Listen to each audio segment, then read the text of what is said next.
I feel like with entertainment in general, people kind of have this notion that you get out of school or you get out of training or you get out of doing whatever you did to hone in on your skill, and then someone's just going to discover you.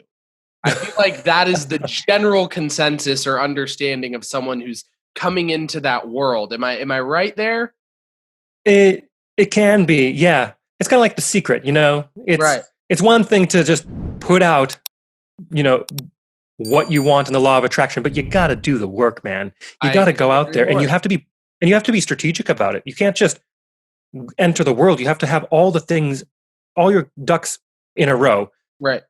Not all of them, obviously. All your ducks are never going to be in the row, so you eventually just have to go, right? But you have to have certain things. You have to have your headshots. You have to have your music book. You have to have a show reel, and there's a lot of tools like that. That, like, especially with the show reel, that's a 2 minute, 3 minute video of just highlights of whatever it is that you do, so you can Right. submit it to people, and they can look at it and cast you from that.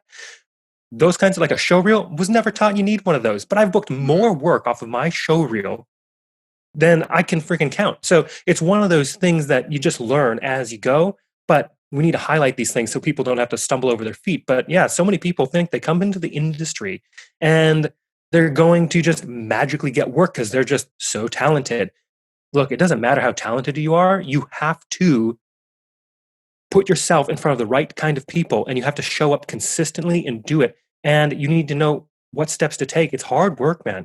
So with regard to, again, putting yourself in front of the right people and things of that nature, do you think today in 2020, right? How long have you been in this industry? How long have you spent time working around this? Yeah, professionally entertaining, like making dollar bills professionally, Right. 16 years.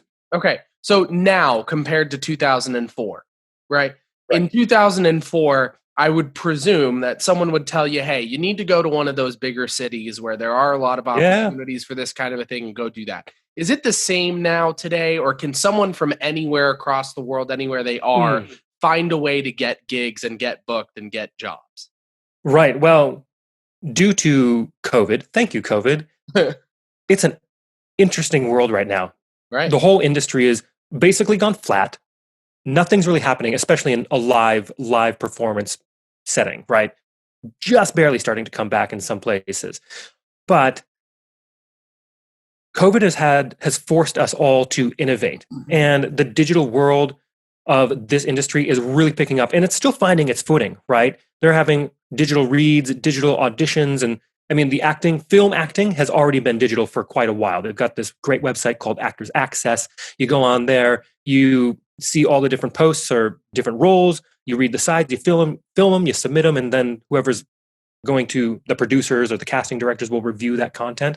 So the film world has really been in the digitized part of things for quite a while now. But the theater world, very traditional.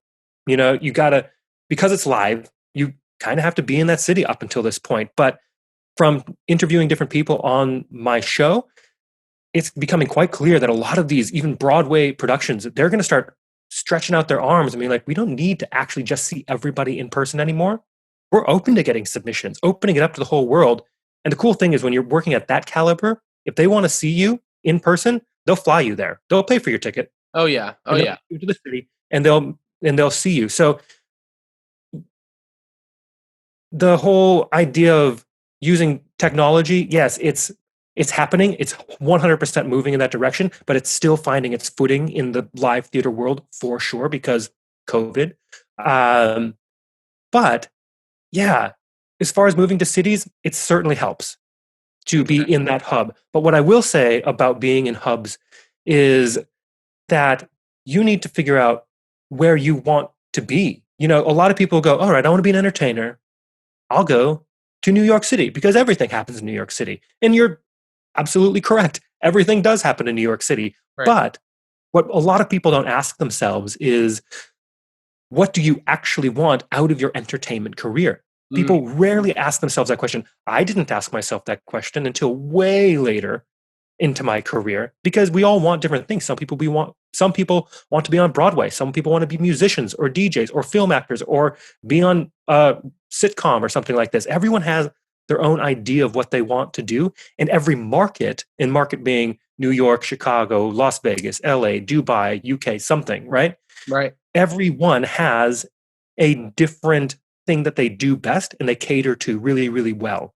And there's also different lifestyles that come with different markets that you might live in. So really hunkering down and figuring out what it is that you want out of a career is, I think, the first step to figuring out, well, everyone says I should move to New York, but do I? Is New York Right. really the place that's suited for me? Right. Maybe it is, but maybe it's not. Maybe Vegas is your jam, and Vegas is where you need to go, and you're going to be more fulfilled.